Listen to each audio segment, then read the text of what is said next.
com a gente. Também queremos dar uma boa noite para o pessoal que está em casa nos assistindo, né, acompanhado pelo Facebook, não é isso? Bom, então nós vamos dar início hoje ao nosso Psicologia em Foco.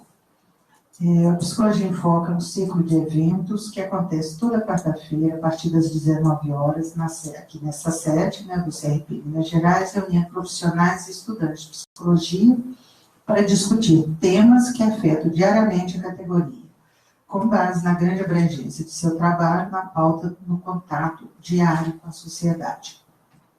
São muitos os assuntos que você, ao participar da Psicologia em Foco, encontrará para conversar, apresentar experiências e aprofundar o conhecimento. Acompanhe o calendário de eventos no site crpmg.org.br e no perfil, né, facebook.com/crpmg. E participe, né? O pessoal de casa também pode participar, tem perguntas também. Tem espaço para eles poderem participar. Bom, o tema de hoje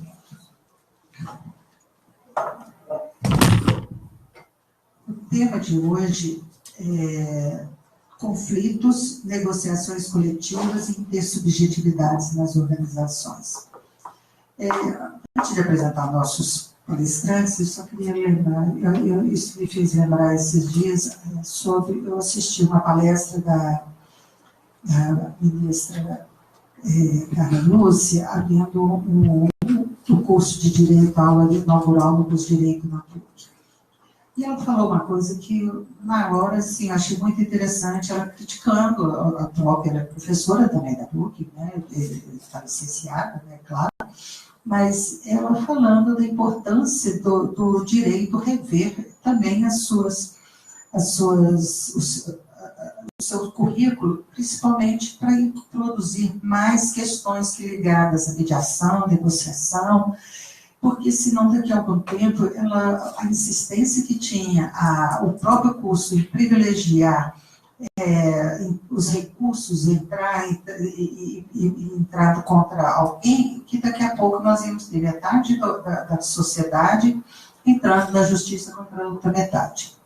E onde que está esse espaço? E eu fiquei me perguntando, qual é o espaço, então, da psicologia para isso? Qual que é a nossa contribuição, então, também, né, para essa sociedade que também não está sabendo negociar, conversar, né? O próprio curso da psicologia, né, da PUC, tem um estágio ligado à mediação na comunidade, trabalhar com as famílias para evitar os litígios, né? Mas eu acho que esse tema, né, que a gente está trazendo aqui, que é nas organizações, está ligado muito ao de debate que a gente tem feito, eu faço parte da comissão, eu esqueci de me apresentar, né, sou Nancy Rajão, esqueci também. Mas eu faço parte da comissão do Psicologia Organizacional e Trabalho, né, daqui, e a gente tem discutido em alguns temas, e esse tema nós resolvemos privilegiar e trazer, né, os nossos palestrantes para a gente começar a fazer esse debate. E é começar mesmo, gente, que a gente acha que não vai encerrar em momento algum.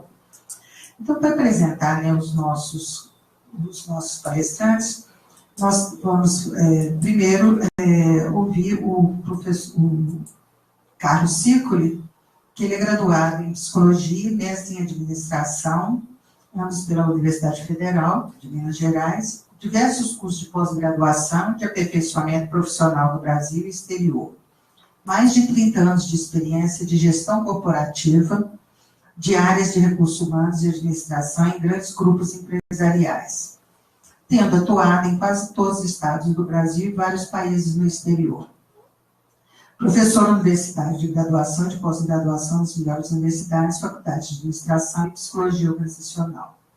Sócio-diretor da parte de RH, consultoria, empresa fundada há 15 anos, sendo consultor de grandes empresas privadas e públicas, além da Fundação Getúlio Vargas, entre outras instituições. O outro palestrante nosso é o Davi Guzmán Chumo, tem foco, né, na América Latina, e é graduado em Psicologia e mestre em Administração. ambos pela Universidade Federal. Mestre em Gerência para Desenvolvimento Social pela Universidade ASB. Diversos cursos de pós-graduação e de aperfeiçoamento profissional no Brasil e exterior. Mais de 30 anos de experiência de gestão corporativa, de áreas de recursos humanos, administração, solução de conflitos e negociação coletiva em um grande grupo empresarial, atuando no Brasil e em diversos países da América Latina. Professor na Universidade de Graduação e Pós-Graduação em universidades no Brasil e exterior. Consultor nas áreas de gente e gestão, RH, solução de conflitos e negociação coletiva. Empresas, sindicatos, instituições, comunidades, grupos armados, organizações no Brasil e exterior. Eu, como estava falando, faço parte vou mediar essa mesa aqui, estou aqui mais para aprender hoje do que para, como vocês aqui, eu acho que eu tenho muita expectativa, né, de coisas interessantes que a gente vai trazer pela experiência dos dois aqui. Eu sou graduada em Psicologia pela PUC Minas e mestre em Filosofia pela Universidade Federal. Sou professora assistente da PUC, experiência na área de Psicologia com ênfase em fatores humanos no trabalho, atuando principalmente nos seguintes temas: trabalho, sofrimento psíquico, organizações e saúde mental.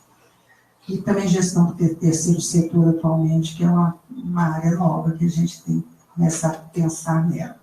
Sou supervisora de estágio de pesquisa e de intervenção psicossociológica nas organizações. Então, eu vou dar a palavra aqui ao nosso primeiro, vamos começar com o Carlos Sigli, depois com o Davi. Boa noite a todos. Primeiro, eu queria agradecer o convite formulado aqui pelo Conselho de Psicologia, que eu tenho o prazer de estar retornando aqui. Já participei de 2 gestões aqui no Conselho, uma delas em 1980, terceiro plenário, tem muito tempo.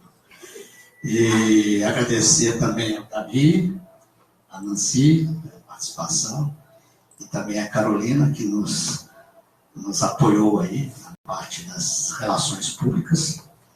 E para mim é muito bom falar num tema desse, conflito e negociações, que é uma coisa que, por acaso, eu entrei nessa área, né? Aí você vai pensar como é que um psicólogo começa a mexer com sindicatos, a negociações coletivas, como é que isso aconteceu? Na verdade, foi quase como um acidente.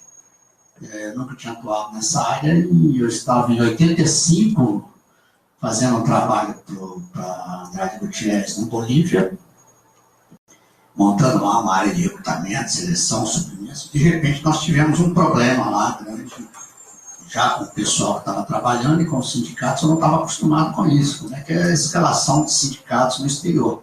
Sobre isso, o Davi vai falar bastante. Eu vou focar aqui no Brasil.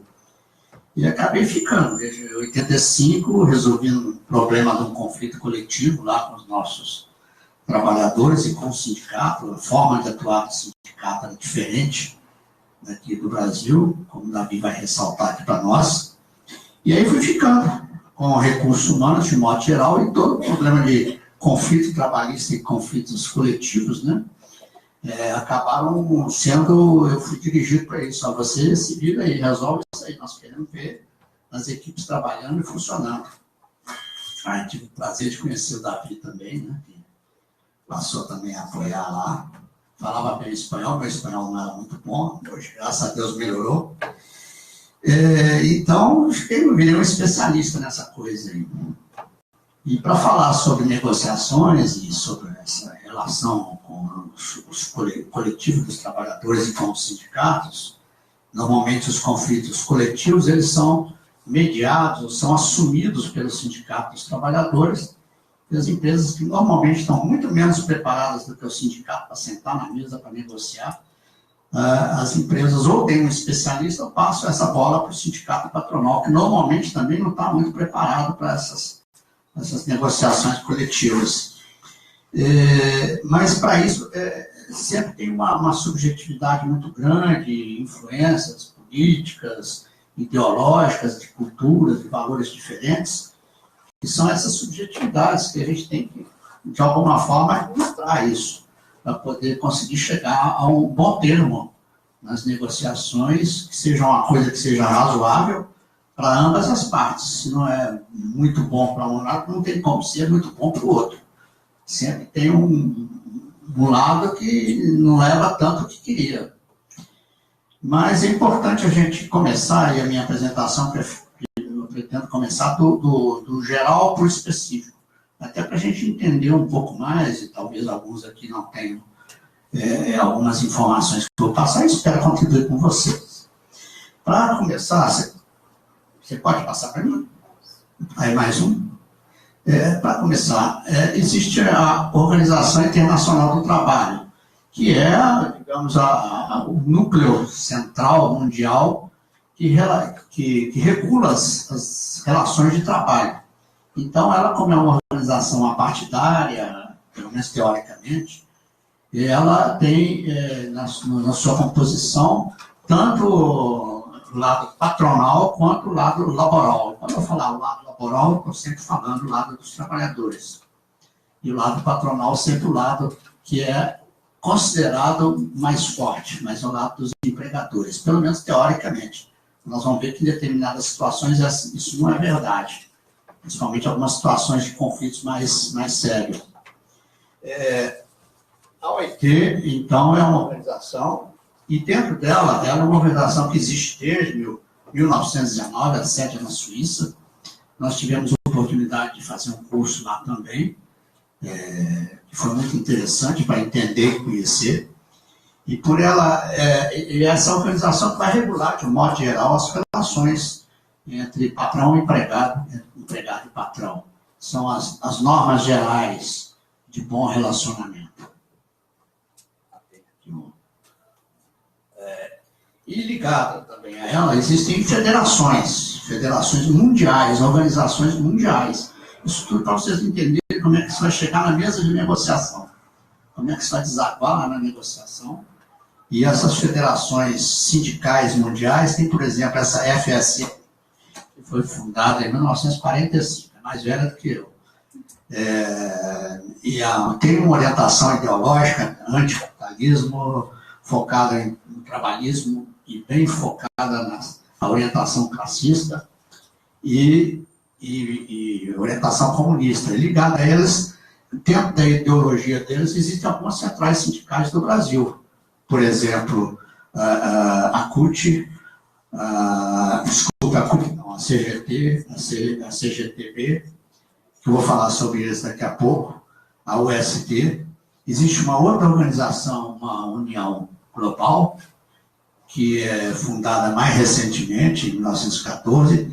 Eu dou aqui, a Federação Sindical Mundial tem aproximadamente 80 milhões de trabalhadores que estão ligados a ela, ligados direta e geralmente indiretamente.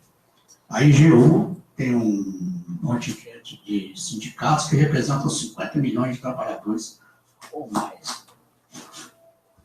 E a Confederação Mundial do Trabalho, eu citei aqui as três maiores, que é fundada em 1920, talvez seja, se não a primeira, uma das primeiras, que a sede é na Bélgica.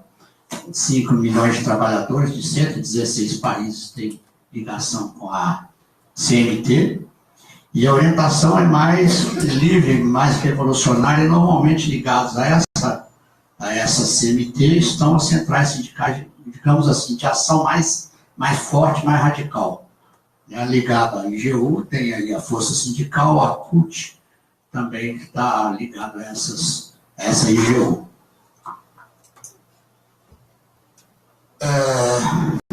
Voltei? Vamos para frente. E como é que isso funciona aqui no Brasil? No Brasil é interessante que nós temos aí os sindicatos, geralmente eles vêm de associações e viram sindicatos, e depois acima deles, juntando pelo menos 20 sindicatos, formam uma federação, e a federação forma uma confederação.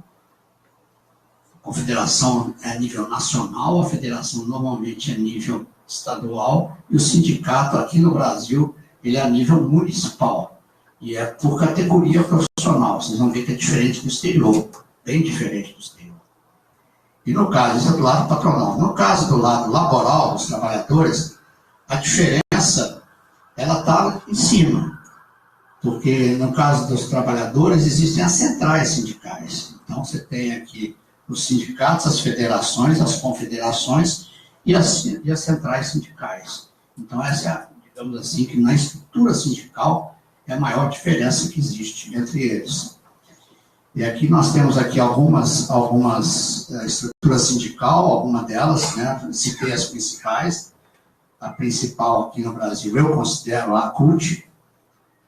Tem mais de 2.000 sindicatos filiados à CUT.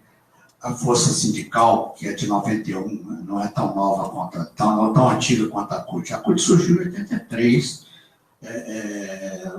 As centrais sindicais foram banidas na época do regime militar, sumiram, desapareceram com as centrais, com seus líderes.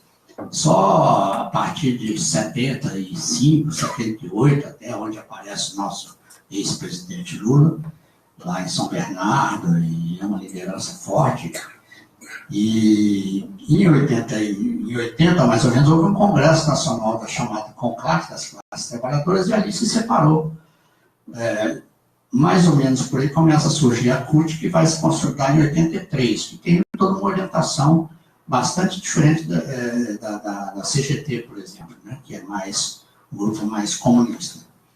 E aqui a CUT foi fundada principalmente por pessoas que tinham ligações com o Partido dos Trabalhadores, né, que é diferente da CGT, por exemplo, que depois desapareceu do mapa, que se fragmentou aí.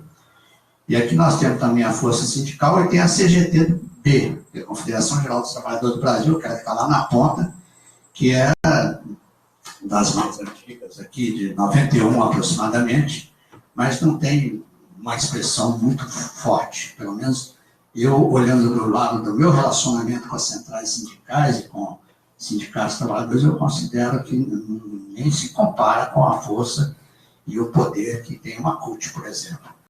As próprias negociações que a gente tem na mesa de trabalho, quando você negocia com um sindicato filiado à CUT, é bastante diferente do que um sindicato ligado, por exemplo, à Força Sindical ou à CGT. Né? Então, são várias as centrais. Essa nova central, essa aqui, deixa eu ver aqui, se eu consigo, aqui, essa nova central sindical dos trabalhadores vem crescendo muito. Ultimamente, aqui, por exemplo, eu atuo numa empresa construtora, e a área de construção civil é talvez uma das áreas mais conflitivas que existe no país. E talvez seja uma das áreas que tenha mais problemas e atuação, conflitos coletivos, talvez pelas características da própria mão de obra, próprio despreparo das gerências, dos gestores. Eu não sei explicar muito bem o que é isso, mas posso dizer como que as empresas mais organizadas estão fazendo para ter menos conflito coletivo. Aí tem outras centrais, algumas foram reconhecidas mais recentemente, não vou listar todas aqui, e ligados a essas centrais sindicais existem as confederações. As confederações você tem, por exemplo, sempre de um lado, do lado patronal, você tem, por exemplo, Confederação Nacional da Indústria. Então você tem a contraparte, a Confederação Nacional dos Trabalhadores da Indústria. Então você tem sempre um lado e tem o outro lado. Então quando você tem um sindicato de trabalhadores de uma determinada categoria, tem que haver um sindicato patronal que representa essa categoria, exatamente para poder haver um caminho mais adequado para as negociações entre as partes. Como que se dá o relacionamento aqui, capital-trabalho, os eventuais e constantes conflitos entre essas partes? A nível da empresa, nós temos... essa gestão é muito delicada. Normalmente os gestores, os líderes, os chefes, os encarregados, eles não têm um preparo assim, muito bom para lidar com os trabalhadores. Alguns realmente são muito mal preparados, e muito indelicados, e muito grosseiros. Isso certamente vai desaguar num conflito, que pode ser um conflito com um trabalhador ou dois trabalhadores, como pode ser um conflito muito mais amplo, né? Chegando a gerar aí um movimento parelhista, uma greve, uma coisa desse tipo. Então, as empresas têm trabalhado, as empresas mais organizadas têm trabalhado muito em cima da formação desses líderes, dessas lideranças, para justamente minimizar a possibilidade dos conflitos dentro das organizações. Os conflitos ocorrem, são inevitáveis, mas quanto menos, melhor, para ambas as partes. E também o relacionamento líder-subordinado é delicado, também o relacionamento sindicato-empresa também costuma ser delicado. Depende muito da gestão que é feita tanto do sindicato e sua orientação política, ideológica e a orientação e o preparo do lado das empresas. Vai gerar mais ou menos conflito, mais ou menos negociações. Negociações bem-sucedidas ou negociações mal-sucedidas. Isso ocorre muito também. Quanto maior esse conflito entre os líderes, os chefes, aí vocês podem dar o nome que vocês quiserem, os líderes, subordinados, os encarregados, chefes, gerentes, diretores e os subordinados, maior é a possibilidade de um conflito também com o sindicato, porque os trabalhadores também têm que ter alguém para recorrer. Ou ele recorre ao seu chefe, ou ao chefe do seu chefe, ou ele vai levar o problema para o sindicato resolver. E o sindicato tem que ter uns que são muito atuantes, realmente vão em cima da empresa e atuam rapidamente, outros demoram, ou não têm esse hábito, não têm esse costume. Bom, mas então essa ação dos gerentes, dos chefes, dos supervisores, que vai influenciar fortemente o relacionamento sindicato e empresa, tá? Mais ou menos conflitivo. E também o relacionamento trabalhador-empresa, mais ou menos conflitivo. Algumas empresas, esse quadro aqui é um pouco grande, eu vou tentar não demorar muito nele, mesmo porque nós temos tempo assim limitado. Algumas empresas desenvolvem uma estratégia, digamos, um comportamento estratégico que focado na comunicação. Define as suas políticas, quais são as políticas em relação aos seus trabalhadores, do ponto de vista interno e também do ponto de vista externo. Então, você tem aqui, do ponto de vista interno, vários programas, ciclo de diálogo semanal, projeto de valorização do trabalho, um sistema de avaliação dos seus líderes. Muitas vezes, quando há muitas demissões, e o líder é questionado, o chefe, os trabalhadores começam a reclamar muito, olha, eu estou pedindo demissão por causa disso. Chega um ponto que a empresa tem que atuar e talvez até promover um desligamento de um desses líderes, que realmente pode não estar preparado. Avaliação de competências, as empresas fazem diagnósticos do ambiente interno para detectar possíveis pontos de insatisfação que vão gerar algum tipo de conflito e por aí vai. Desenvolvimento, treinamento, capacitação e várias gestão de crise também, com talvez a criação de um plano de contingência. De repente você percebe que ali é uma área muito conflituosa e a empresa pode ou não montar um plano para se preparar para a eventualidade de um conflito coletivo. Uma série de ações, eu vou falar um pouquinho mais sobre isso mais para frente. Normalmente, aí falando já de negociações entre o lado patronal e o lado laboral, normalmente você tem uma massa de empresas, você tem uma massa de trabalhadores, mas quem na verdade vai sentar para negociar é uma ou duas pessoas. Normalmente, sempre tem um líder dos trabalhadores, ou esses trabalhadores vão procurar um sindicato, que vai uma pessoa, duas, encarar lá a empresa ou o grupo de empresas. E a empresa, da mesma forma, coloca na frente uma pessoa, duas no máximo, ou é o diretor de RH, geralmente nem é o diretor, é o gerente, ou um funcionário de confiança, para esse primeiro, digamos, embate inicial com o sindicato ou com esse trabalhador. Se o trabalhador está sozinho e promove uma ação mais solitária, ele se dá mal, porque normalmente as empresas são muito firmes aí com esse trabalhador que está dando muito trabalho, né?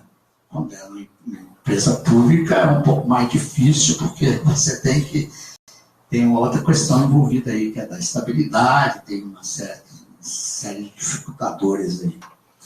Mas, normalmente, essa negociação ela pode ser feita do trabalhador ou do empregado com a empresa, ou pode ser entre o sindicato dos trabalhadores e o sindicato das empresas.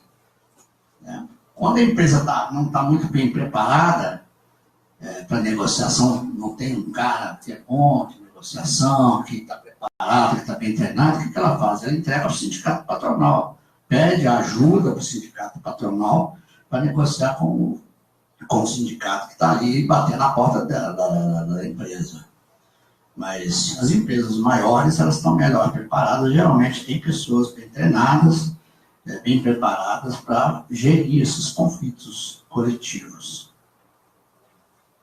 E nesse cotidiano das relações trabalhistas, não sei se todos têm conhecimento, o objetivo dessas negociações é chegar a um acordo. Né? Quando há um conflito, chegar a um acordo sobre esse conflito. O conflito pode ser falta de dinheiro, pode ser problema do dia a dia ali, de alimentação. No nosso caso, na parte de construção, tem as obras, tem refeitório, tem alojamento, tem uma série de conflitos decorrentes disso. Mas normalmente se busca, quando eu estou negociando uma empresa com o sindicato, com um grupo de trabalhadores, daí surge o chamado acordo coletivo de trabalho, quando a negociação chega a um ponteiro. Esse acordo só vai valer para a empresa ou para as empresas que assinarem aquele documento ali. Aí vai ter, o salário vai ser esse, o piso salarial vai ser aquele, o piso dessa categoria é esse. Aí é um acordo coletivo que só vai valer para aquela empresa que assinar. Mas, normalmente, o que se busca é firmar uma convenção coletiva, que aí, geralmente, toda categoria tem uma database, e nessa database da categoria, empresas e sindicatos são, digamos assim, obrigados a sentar para negociar. Normalmente é um ponto, uma época muito conflituosa, ou por despreparo dos negociadores, ou porque é a hora que o sindicato tem de mostrar a sua força. Né? Que os trabalhadores também têm de mostrar a sua força. Isso é uma convenção coletiva de trabalho.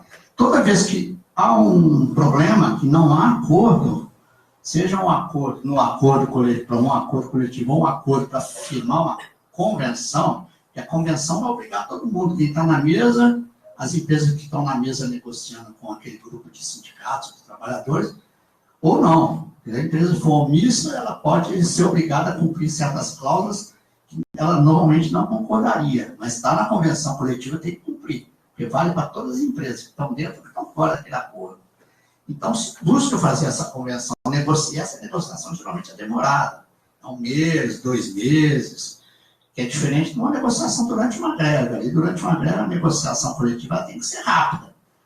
Né? A empresa quer resolver rapidamente, porque isso paralisa a sua produção, paralisa o seu trabalho, e o sindicato também quer resolver rápido, porque isso é uma dor de cabeça tremenda para o sindicato também, na greve. Não pensa que greve é ruim só para a empresa, para o sindicato também gerir todos os conflitos ali. Então, você tem as datas bases, né? E o relacionamento entre sindicato e empresa vai depender de uma série de fatores. O preparo para negociar, as condições internas da empresa, essas condições internas, por quê? Porque a maioria dos conflitos coletivos tem motivadores diversos, né? Porque a empresa não quer. A palavra que todos abominam, principalmente as empresas abominam, as empresas, os órgãos, as instituições patronais, seja ela pública ou privada, é a palavra greve. Essa palavra greve é um terror para os dois lados. Então, eu já negociei com vários grupos, que às vezes eu abri um jornal antes da negociação começar, falando assim, greve dos caminhoneiros, não sei o quê.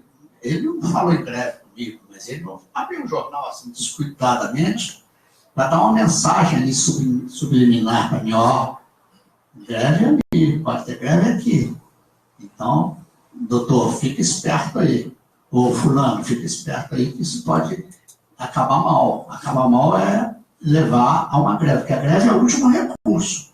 No caso de não haver acordo entre as partes, ou as partes não se entenderem, e usarem só a emoção, por exemplo, às vezes você tem sindicatos que vão chutando da medalhinha para cima, e tem empresário que vai chutando da medalhinha para cima também do sindicato dos trabalhadores. Isso entra muita emoção no meio e acaba sendo uma relação perde-perde. Os dois vão sair perdendo, que não vai ser feito acordo nenhum. Obrigado. não vai ser feito acordo nenhum e as duas partes vão perder. Vamos lá.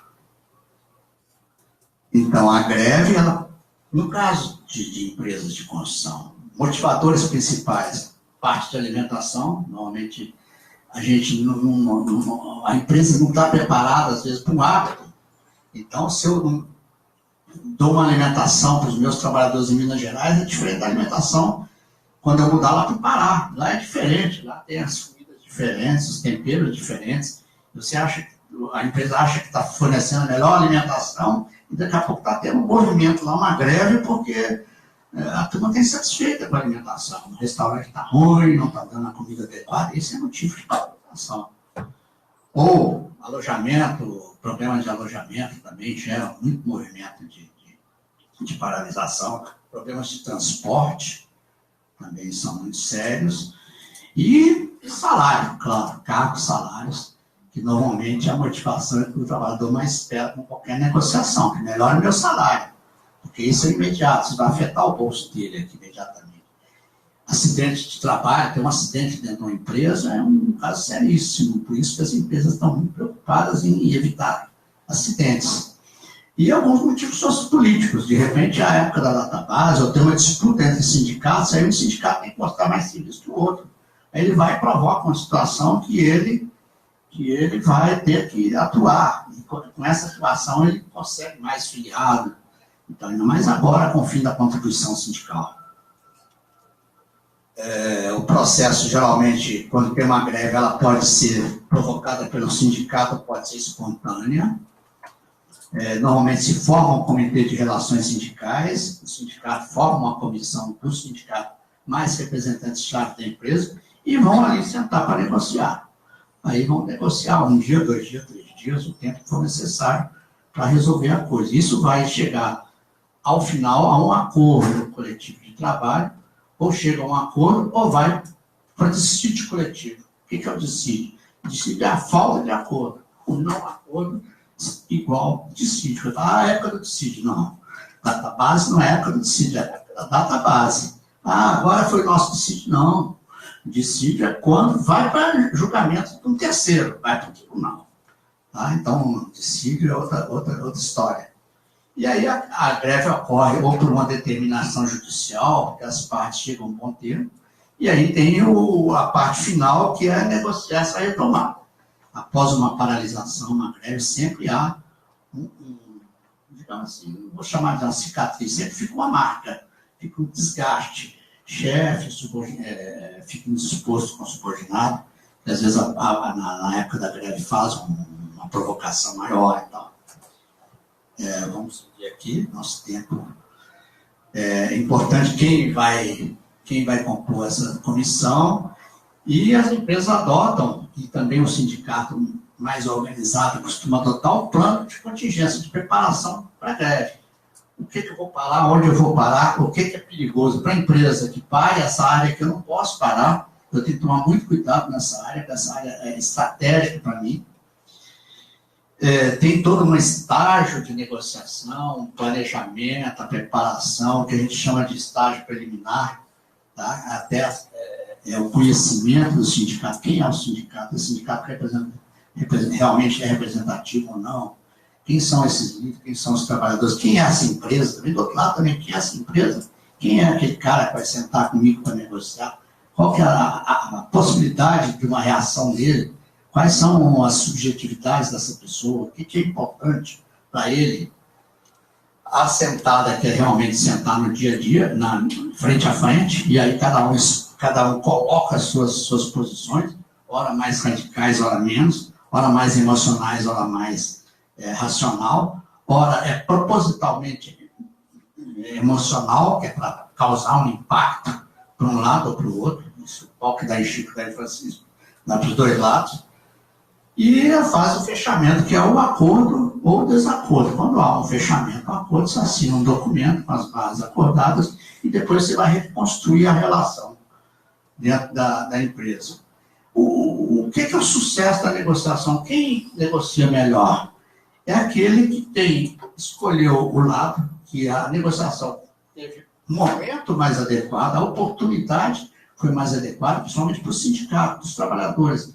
Essa é uma época de alta produção para a empresa, então uma paralisação. Nessa hora, a empresa vai estar muito mais propensa a ceder em vários pontos do que no momento que a empresa está uma recessão danada, está um desemprego danado. Não vai fazer greve, vai ter problema.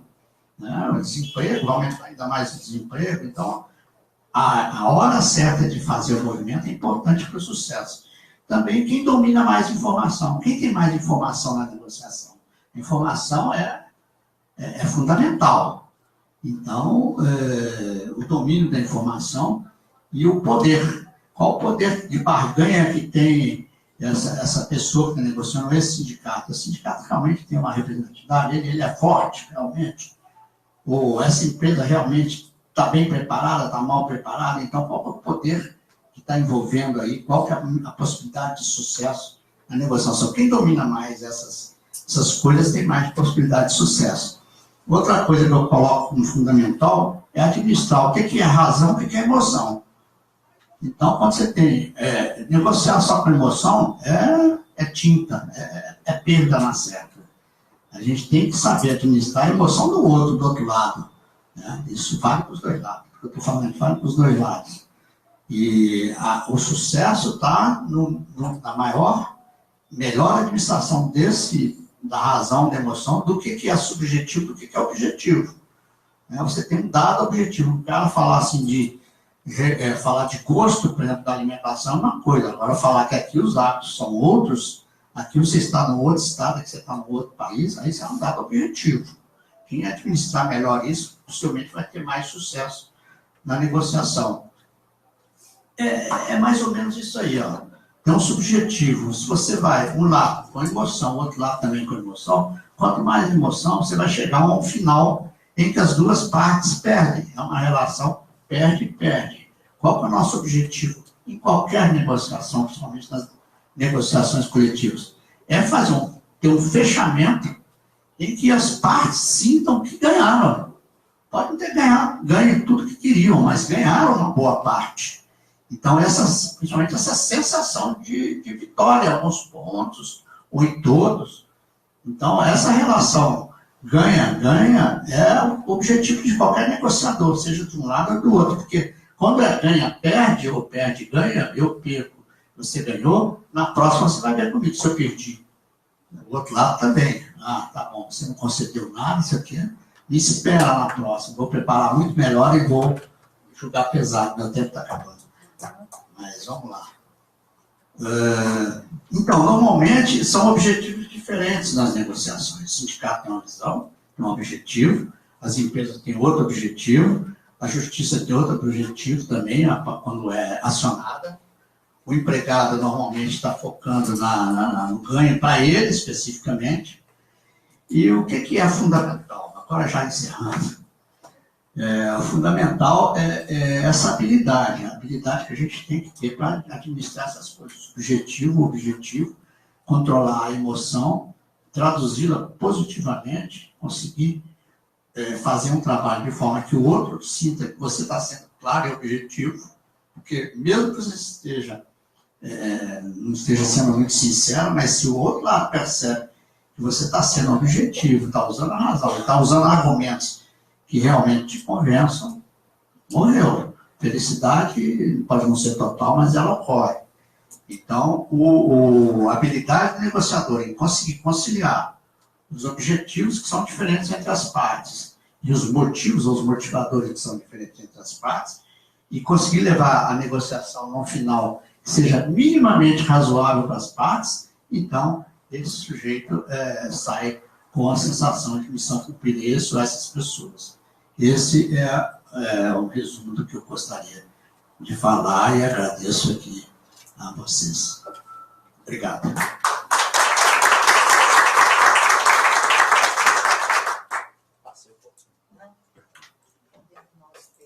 Tem margem de erro. Nós agradecemos, né, a sua fala, e acho que vai dar uma boa discussão mais tarde, viu? Eu, pelo menos, já notei algumas coisas. Então, eu vou passar a palavra agora ao Davi para trazer as experiências dele, né, na área da América Latina. Ok. Boa noite. Boa noite. Sou Davi, também psicólogo, igual que meu colega Ciclo. Já tem uns anos que a gente se conhece. E, assim como ele ficou mais aqui no Brasil, negociando em empresas e com sindicato, eu fiz a mesma coisa na América Latina. Pelo trabalho que eu tinha, eu peguei do México até a Argentina, todos os países da América Latina, e me tocou muito pepino, muito abacaxi. Vou ver se dá um tempo até para contar um caso que eu acho bem diferente. Tivemos que negociar com as Farc. Né? As Farc conhecem o Frente Revolucionário da Colômbia, o sequestro de uns engenheiros. Então, são N coisas que são diferentes, mas que eu vejo que no futuro, com essas mudanças das leis trabalhistas, do imposto sindical e coisas, pode chegar a essa linha. Então, eu acho que é importante a gente estar atento. E, por outro lado, eu acho que é importante, vocês, a maioria são psicólogos, não sei, entrem nessa linha. Tem pouco psicólogo que está mexendo com essa área de relações e negociações, e eu acho que nosso papel é importante para esse tipo de trabalho. Então, eu lembro da minha época, quando era estudante, a maioria, não, você vai ser clínico, sim, vai mexer com o quê? Lá, social. E eu comecei e falei, não, vou mexer com empresas. Você vai ser o cara que vai manipular o capitalista contra o proletário, não sei o quê, o papo de sempre, né? Eu falei, tudo bem, mas para isso a gente tem que entrar nas coisas. Tem que entrar, tem que conhecer, tem que saber. E assim, é a diferença. A gente tem que estar preparado, tem que entrar nisso. Então, bom, vamos começar, senão o nosso tempo vai ficar curto. Deixa eu ficar em pé, porque também vou mostrar algumas coisas aqui. E depois de apresentar, a gente faz as questões, né?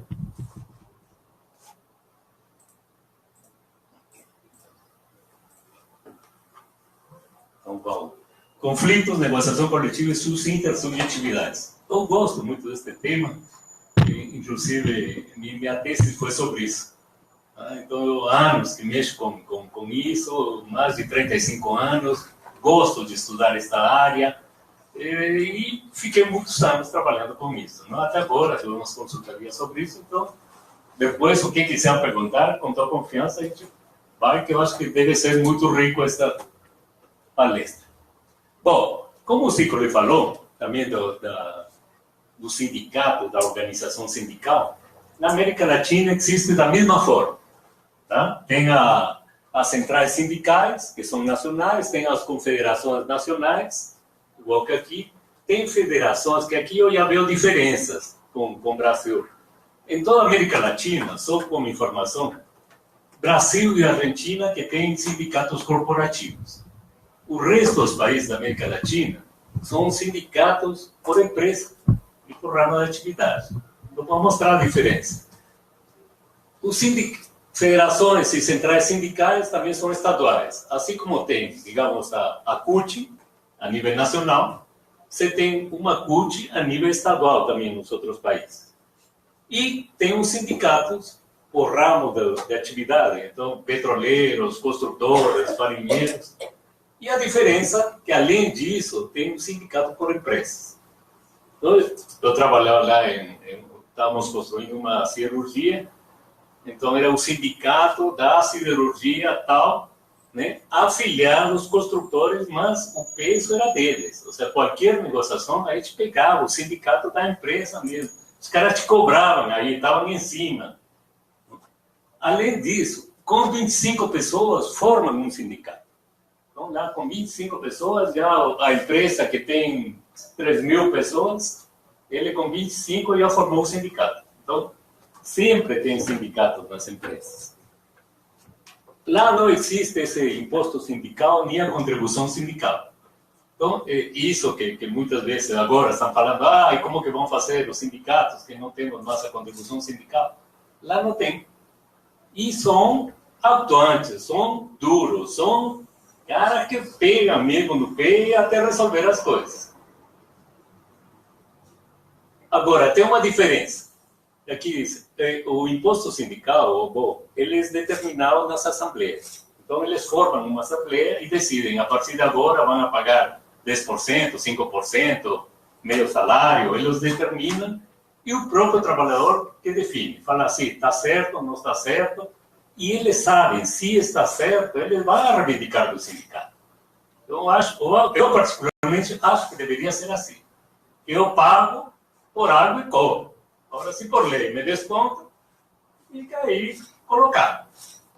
Bom, 80% dos trabalhadores lá fora são colocados pelo sindicato. Ou seja, os sindicatos, o que faz? Eles pegam os currículos de todo mundo, né? E na hora, por exemplo, nós chegamos, tínhamos 3.500 pessoas nessa construção dessa cirurgia. 80% era do sindicato. Ou seja, nós tínhamos que pedir ao sindicato, estou precisando de um mestre de obra, de um pedreiro, de um carpinteiro, as pessoas que precisávamos. Eles nos enviavam a quantidade de pessoas. E a gente ficava, ou fazia a seleção, ou verificava se a pessoa realmente era um carpinteiro, ou um motorista. Bom, então, é dessa forma. Dessa forma, também, os sindicatos têm controle disso. Imaginem, 80% das pessoas. Eu coloquei as pessoas, eu estou sabendo quem coloquei. Na hora da assembleia, eu conheço, foi Pedro, foi João, foi Maria que eu coloquei. Então, isso aí tem um peso. Talvez por isso que eles lá são fortes. Na hora de reivindicar, param, fazem greve.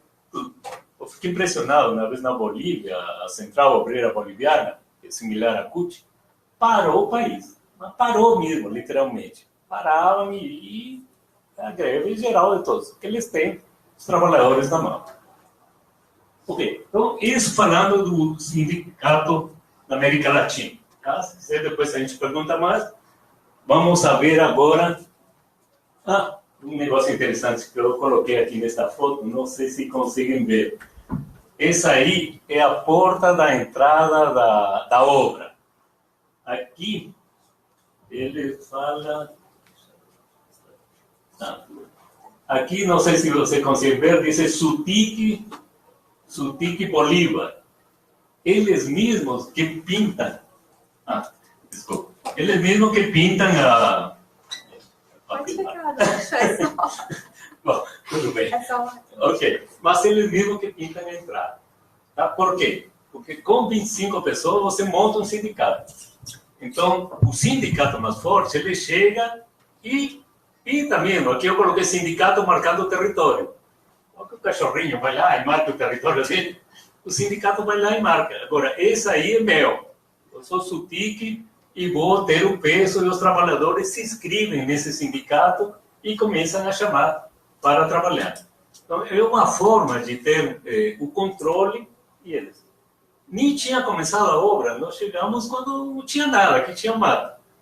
Agora essas pedras já estavam colocadas e já estava o nome do sindicato. Então, é dessa forma que ele se posiciona. Ok. Bom, isso em relação ao sindicato. O que eu vejo como conflito? Tá? Conflito é um processo interativo que se dá em um determinado contexto determinado. O conflito é um processo que tem origem por divergência de interesses, necessidades ou valores. Se dá quando os atores estão em confronto. Por quê? Por metas, diferenças de percepções, valores, procedimentos, problemas de comunicação. É um conflito, não estão de acordo as pessoas, os atores. Esse conflito se pode resolver? É possível prever o conflito. Reconhecendo, ou seja, como que a gente vê? Quando a gente entra no fundo, nas variáveis, por que está tendo esse conflito?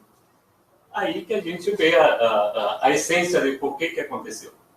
Então, eu acho que nós, psicólogos, que trabalhamos com áreas de pessoas, a gente tem que ver por quê. Se já tem um conflito, ele continua crescendo. Aqui nós colocamos, começa com um incômodo, depois dá com uma insatisfação, aí acontece um incidente, mal entendidos, tensões, até chegar na crise. Né? A crise já explode tudo. Então, para solucionar bem um conflito, tem que se penetrar nas posições e conhecê-las bem, chegar até a base do problema. Então, isso é importante. Ok, Carolina, não consigo ficar em pé. Tá bom. Então, conflitos se dão dessa forma. De novo, eu coloquei mais conceito para a gente entender o que são as coisas que mexem. O que é uma negociação coletiva? Alguém já negociou em forma coletiva aqui? Mas já começamos a negociar várias vezes, comprar carro, compro um carro, vendo meu carro, compro não sei o quê. Agora, negociação coletiva é bem diferente, porque envolve grupos de pessoas. Então, aqui nós colocamos, é um meio para solucionar parcial ou totalmente as divergências, desacordos e conflitos de grupos ou comunidades. Não? Nós já tivemos que negociar assim, tremendos grupos, comunidades, né? Mas pode ser o início de novos conflitos. Desculpa. Deve ser o cônsul.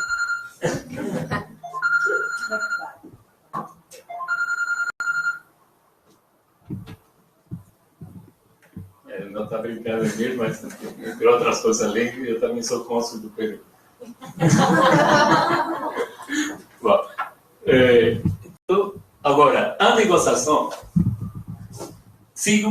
desculpa. A negociação coletiva sigue um ritual, um tempo, um diálogo, temos que esclarecer, respaldar-se com provas, documentos, atitudes, discursos, alerta e as imposições das partes. Por que falo que a negociação é um ritual? Porque a negociação, olha, eu estava hoje de manhã, estou fazendo o sindicato para mostrar, mas olha, todo mundo sabe isso, olhando o jornal, que diz, protesto já afeta fornecimento de comida e gasolina, né, pelo aumento da gasolina. E está crescendo, realmente cada vez está maior. Então, por que é um ritual? Acontece nas negociações de sindicatos, de comunidades, de coisas, começa com um conflito. Olha, vou parar, vou fazer greve. O cara não dá bola. Então, vou ampliar minha greve. Agora vai ser as estradas, agora vai ser o país. Eu falei, lá na Bolívia, fechavam o país inteiro. Então, isso acontece. Para ter uma negociação coletiva, tem que ter um equilíbrio de forças. O que eu falo aqui? Equilíbrio de forças. O que significa isso? Greve, paralisação da produção da empresa. O trabalhador não recebe o salário pelos dias parados. Para negociar, tem que ter um risco do outro lado. Então, o que está acontecendo com os caminhoneiros? Eles estão arriscando, eles não estão trabalhando, não estão ganhando, não estão fornecendo os produtos que têm que fornecer. Mas, em compensação, eu quero que diminua o preço da gasolina. Não sei se vão conseguir. Se não tem esse equilíbrio de força, se não tem alguém para pressionar o outro lado, não acontece a negociação. Falo pelos 35 anos que eu mexo com negociações. Né? Se chegar, eu quero meu aumento salarial. Uma pessoa, tá bom, companheiro, não sei lá, vou ver quando vai acontecer. Tá? Agora, se para a empresa, para a produção, começa a sentir no bolso o empresário. E o trabalhador também sente no bolso. Os dias que está parado, você não ganha. Então, é um risco. Eu lembro que uma vez tivemos uma greve e no final, já estávamos chegando no acordo, o sindicato levantou a mão, doutor, peraí, eu acho que estamos chegando a um acordo, mas como acordo vamos a mediar tudo. Sim, o que você quer? Pô, temos uma semana parado, vamos deixar por 2 dias. Você topa? Não, aí ficou em 2 dias e meio. Então, esse é que é negociar. Então, a gente tem que estar preparado para negociar e ter esse equilíbrio de forças. Senão, não acontece as negociações. Seguimos. Subjetividade. O que é isso? Nós somos psicólogos. O que significa subjetividade para nós? A subjetividade é um conjunto de cultura, hábitos, costumes, regionalismos, formas de pensar, de agir, que não se pode negar nem evitar. Ao fazê-lo, estaríamos negando a nossa própria condição humana. Nós humanos somos assim. Então é importante entender. Por que estou falando de subjetividade? O que eu vejo? Na minha tese, inclusive, eu fiz uma tese sobre conflito, negociação coletiva e intersubjetividade. O que é intersubjetividade? É a subjetividade sua com a minha subjetividade. Aí cria uma intersubjetividade. ele vem com uma carga de anos, emocional, cultural, etc. Eu também venho na mesa de negociação que afloram essas coisas. Então, aí essas intersubjetividades. Se nós entendemos isso, nós vamos mostrar o caminho para o conhecimento dos grupos, como pensam, como atuam, como se posicionam nos grupos, como interatuam. Além disso, os atores na mesa de negociação. Estou falando porque eu já tive várias mesas de negociação, eram 15 dirigentes sindicais, do outro lado eram uns 12 ou 15 também da empresa. Cada um tem uma postura, tem um jeito, e quando você começa a entender as posições das pessoas, você sabe como agir. Eu já tive, agora último, na Venezuela, o pessoal chegava com a arma mesmo, tirava e colocava a arma na mesa e falava, vamos a negociar. Eu falava, tudo bem. Acho que o Ciclo também já passou por isso, né, Ciclo? E aí, eu falava, você virava o revólver para o outro lado. Eu falava, companheiro, não precisa tirar ele, deixa aí quieto, vamos a conversar. Mas era duro, porque aí você chega, a pessoa bate a mesa, fica puto, tem o lado emotivo e tem o revólver do lado. Então, como que você negocia essa coisa? Então, você tem que aprender a mudar o jeito, a saber sair. Eu te falo, eu nunca perdi a linha, já briguei, já teve um que estava negociando com eles, aí pegou assim, eu lembro que estávamos falando, eu falei, olha, a lei tem que cuidar, não sei o que, e mostrei a lei assim. Eu lembro que ele pegou, doutor, isso aqui, falou muito bem, Blum, jogou contra a parede, isso aqui não enche barriga, não. Estava me provocando. E o que eu fiz? Fui lá, levantei, peguei a lei, falou, tem razão, isso aqui não enche barriga, não. Mas se a gente não se sujeita a uma lei, vai virar baderna. Cada um vai querer o que quiser. Então, essas coisas a gente tem que ir com jeito, com diplomacia, com respeito, saber colocar na linha. Não é fácil ser um negociador coletivo. Agora, tem que se treinar, tem que fazer, tem que estudar, tem que encarar. Eu acho que nós, psicólogos, temos um papel importante. Tá? Porque quem que está negociando são advogados, são administradores, são outras áreas. Então, isso temos que estar atentos. Bom, então até aí, intersubjetividade, é importante conhecer as atitudes individuais dos atores, até personalidade, caráter, agressividade. Eu lembro nessa última negociação, o dirigente do sindicato tinha uma fama de que ele até batia as pessoas, né? E batia mesmo. Então ele chegou várias vezes, bateu na mesa, tudo. Levantar o volume, eu falava, companheiro, vamos conversar, eu não sou surdo, eu te escuto, tudo. Vamos conversar. Então, era desse jeito. Bom, outra coisa importante que eu acho em toda negociação coletiva é conhecer os stakeholders. O que são? Todos os involucrados, todas as pessoas que estão em volta da organização. Aqui nós temos, por exemplo, a organização da empresa, tem a alta administração, tem fornecedores, tem consumidores, tem o governo, tem empregados, tem sindicatos, tem a mídia, tem o concorrente, as comunidades, tem tudo. Tudo isso tem a ver com a situação que você mora. Eu lembro que em uma outra negociação que nós tínhamos, aí fizeram a greve, estávamos esperando, como falou o Ciclo, importante. Por isso que é importante, eu acho que tanto o sindicato como a empresa está preparado. Então, do lado da empresa, ele sabia que ficar uma semana ou 15 dias não ia afetar, porque já tinha feito o trabalho que tinha que fazer. O sindicato entendeu que ele não tinha muita força para pressionar, além da greve. Aí, o que ele falou? Eu lembro, falou, doutor, tudo bem, eu sei que vocês, o próprio trabalhador sabe onde que está trabalhando e o que ele sabe. O saber do operariado é real. A gente fala, não sabe. Mentira, sabem. Sabem em que momento tem que fazer a greve, em que momento não, como pressionar. O pessoal fala, coitadinho, não sabe nada. Mentira, todos sabemos. E do lado da empresa também tem que estar preparado. Aí ele falou, olha, eu sei que para vocês ficar 15 dias não vai afetar em nada. Mas o que vamos fazer? Amanhã mesmo a gente vai pegar os carros, os ônibus que vêm aqui, vamos ir na praça, por exemplo, a Praça 7, parar aí na Praça 7, falar o que vocês estão fazendo e bloquear tudo. O que a empresa pensou? Eu falei, ué, vou deixar isso? A imagem da empresa, tudo. Não, peraí, vamos negociar. Então, são situações que a gente tem que estar atento para saber como lidar com isso. Tá? Então, por isso que é importante o análise dos stakeholders, de todas as comunidades, do ambiente, de tudo. Ok. Tá bom. Nossa. Bom, vou tentar acelerar. Análise e planejamento. Então, para toda negociação tem que ter o análise geral, temos que planejar antes, durante, depois, como que acontecem as negociações, e a ideia é chegar a uma conclusão sistêmica, harmônica, porque é um conjunto de coisas.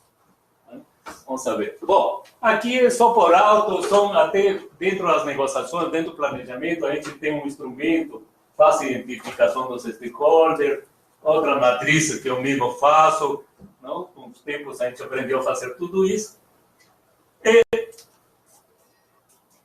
E aqui, a ideia é colocar uns exemplos de negociação. Só rapidinho, por exemplo, aqui tem uma pessoa, diz madre dando sopa a seu filho. Alguém sabe espanhol? O que significa aí? Isso, já! Você sabe, estão falando já. Ok. Olha, não, eu coloquei essa foto porque é uma mãe dando a sopa ao filho aí na rua. Aqui do lado, inclusive, você vê estas folhinhas. Sabe o que são? Coca. Folha de coca. Então, eu lembro que também essa foto porque é interessante. Os caras vendendo folha de coca e dando de comer a sopa. Então, o que significa? Por que coloquei? Foi o seguinte, teve uma greve lá na obra. A greve foi por falta de sopa. Uma coisa assim. Foram 650 trabalhadores, máquinas, tudo, ficamos parados. É uma estrada que tinha que fazer, mas infelizmente, você sabe, a estrada, quando está em construção, está com cheio de terra, tudo, com movimento de terra. E aí não dá para levar uma sopa que cai, um caldo com batata, um pedaço de frango. Bom, como caía tudo, aí eu falando, eu vou dar sopa. Os caras, aí vamos ampliar, vamos dar um bife, feijão, arroz, tá, frutas, tá. Ok, eles comeram, gostaram, tá, seguiu.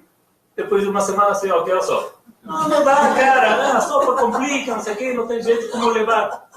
Passou mais 2 dias, quero a sopa. Chegou um ponto que já não falaram, quero. Eles foram e pararam na obra. Tá? Então, pararam na obra e eu mesmo, falando com o diretor, falei, cara, vamos fazer uma análise. O que significa a sopa para eles? Então, eu coloquei essa foto porque falei, gente, o menininho, desde pequenininho, imagina. A mãe dá, filho, toma sua sopinha, você vai ser forte, grande, vai engordar, está tudo gordinho. Então, nós psicólogos entendemos isso. Quando alguém te dá coisa com afeto, você guarda isso para toda a vida. Vem um estrangeiro, te corta a sopa. O cara vai ficar puto, vai fazer a greve e tudo. Então, foi isso que aconteceu. Por isso que eu coloquei. E durou uma semana. Ao final, tivemos que dar a sopa, se entregou a sopa, fez e resolveu o problema. Não era tão difícil dar sopa. As pessoas não Ele cai. entendem isso, Ele né? cai. Imagina um caminhão em uma estrada que está cheio de pedras. Mas não vem latão, não? Aí, ao final tivemos que colocar uma arquitetura. Era a forma mais comum. Mas na tua cabeça, quando a gente toma sopa? Aqui. Quando? Quando faz frio, quando está doente. Né? Então lá é o prato principal. Então, aí que estou colocando por quê? Porque é lance de cultura. Então, é importante entender essas coisas. Tá? Vamos rapidinho, só. Bom, aqui eu não vou entrar em detalhe, porque esse aqui é um trabalho interessante que nós fizemos para como se vê um sindicato através das federações, confederações. A gente tinha uma área que diz relações laborais, que entendíamos todo o processo sindicato e coisas assim.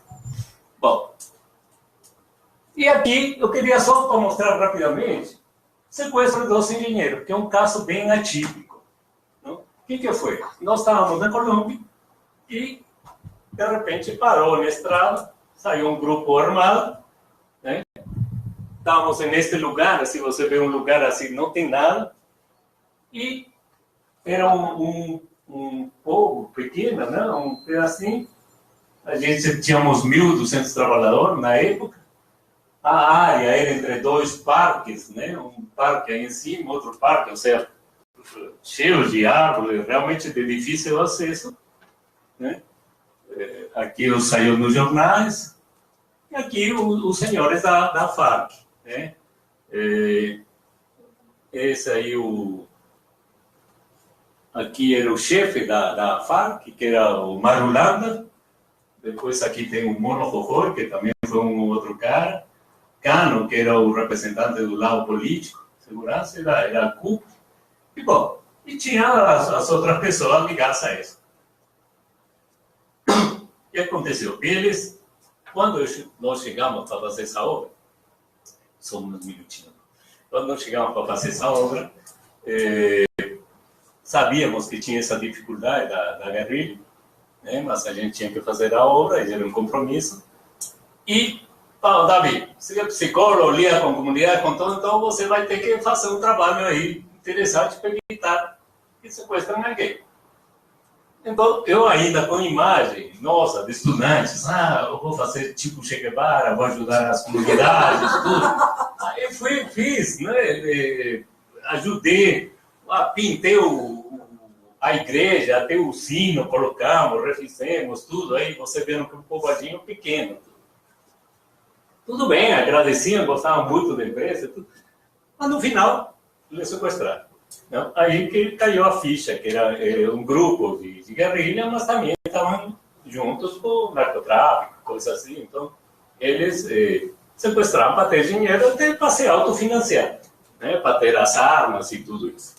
Bom, aí eles são bem treinados. Realmente, para mim, foi uma lição enorme. Estes rapazes ficaram, você vê aí, mulheres, todos muito bem treinados, bem preparados. Os engenheiros ficaram 8 meses sequestrados. Você conhece, né? Está Demetrio e Eduardo, eram dois engenheiros, os dois que estão aí sentados. E eu também estou aqui. Esse saiu no jornal, foi não tinha a data aí, inclusive. 23 de março de 1997, 20 anos atrás. Bom, então, nós conseguimos sacar as pessoas, mas foi todo um trabalho de preparação, foram 8 meses negociando. Realmente eu fiquei impressionado como que eles são preparados, realmente não é qualquer grupo. Tinha um grupo que negociava, tinha um grupo que sequestrava, tinha um grupo que vigiava, né? E a gente tinha todas as formas de contato, através de cartas, de telefones, de rádio, encontros. Eles tinham mapeado tudo, eles sabiam como encontrarmos, como pegar. Depois que saíram os dois engenheiros, até me falaram, Davi, você lembra de tal e tal trabalhador? Nós que tínhamos 20, 25 trabalhadores que trabalhavam com eles. Então, eles sabiam tudo, eram muito bem treinados, muito bem preparados. Foi uma negociação durante 8 meses, conseguimos tirar eles, né? Mas era pesado. Eu passei por isso, não gostaria de passar de novo. Teve um momento que ele me falou, olha, se vocês não acertam isso que nós estamos pedindo, a próxima semana eu te mando a orelha de um deles. E a outra semana vai a orelha do outro. E eu, o que eu faço? Não, mas era um processo de negociação e tem... Então, para negociar pessoas que trabalham em negociações coletivas, tem que ter uma madurez, tem que ter um equilíbrio emocional, senão você perde o esportivo. Que falei, eles te provocam de toda forma. Se você realmente não mantém uma linha, a gente perde a linha, não consegue negociar e acaba com as negociações. Negociar de forma coletiva não é uma negociação de vou lá a comprar ou vou na esquina e peço um desconto, não. É preparar-se, planejar, saber o que estão pedindo, como reivindicar, quais são as coisas que solicitam, que pedem, e aí você entra na negociação. Então, Acho que acabou o tempo, né? Tá, só concluir, toda negociação tem que ter uma análise sistêmica. O que é sistêmica? É um todo, né? Bem planejada, usar todos os elementos subjetivos, né? Não é só o lado que eu vejo, o lado subjetivo é entender mesmo o que é o outro lado, né? Dos atores da negociação, para obter um acordo ganha-ganha. Ou seja, não é também, eu passei a perna nos outros. Falou ciclo de verdade. Na próxima negociação, ele cai em cima. Não. É ser transparente, jogar aberto, falar, olha, eu consigo chegar até aqui, porque senão não dá, a empresa também vai perder, vai terminar indo embora. Então, acho que tem um equilíbrio. A gente tem que saber chegar a esse equilíbrio e saber mostrar, ser transparente. Não? Deve manter sempre a diplomacia e o respeito aos negociadores. Quando eles chegavam e brigavam, mostravam o revólver, eu nunca saí dali. Sempre respeitei as pessoas, manteve a linha, e eu acho que isso faz que a outra pessoa também tivesse. Então, negociação é uma coisa séria, não é simples, e é um trabalho muito bom, e aí estamos. Então, eu agradeço aí por isso, e vamos terminar por aí.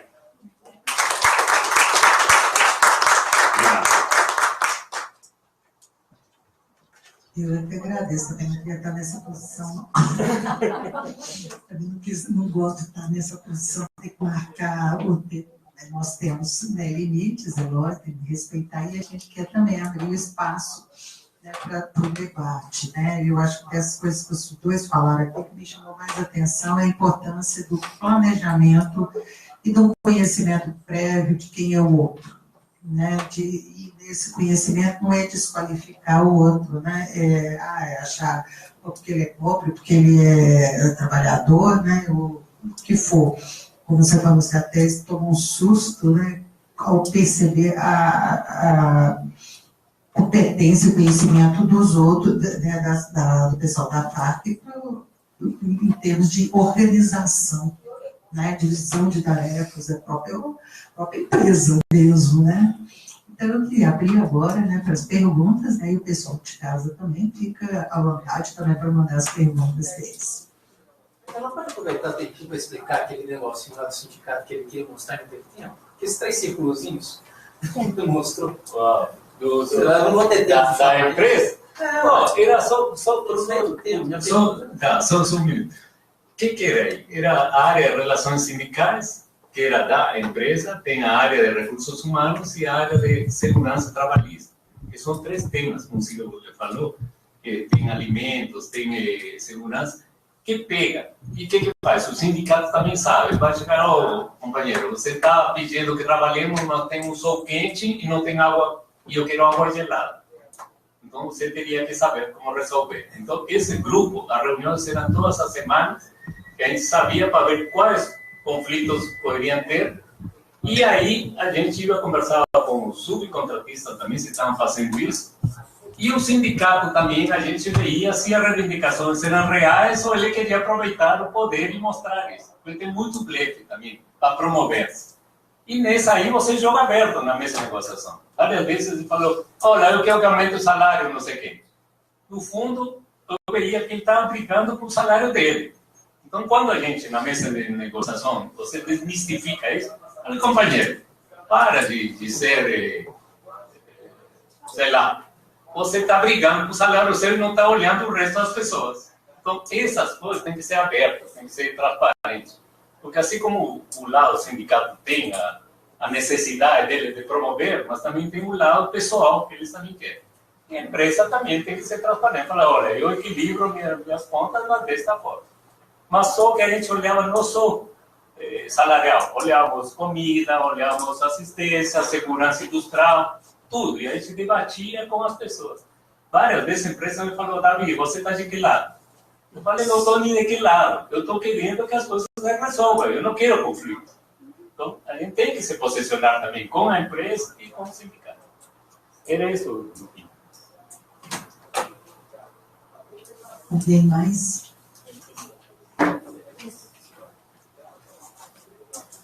Boa noite, gente. Queria primeiro agradecer, né, a oportunidade, né, as palestras muito boas. Eu queria comentar, na verdade, que vocês comentassem Nesse contexto que a gente tem tido, então. claro, desculpa, eu sou Andréia, sou psicóloga, atuo também na área de gestão de pessoas, professora na Faculdade de Pitágoras, esses são meus alunos gestores de RH, futuros gestores de RH.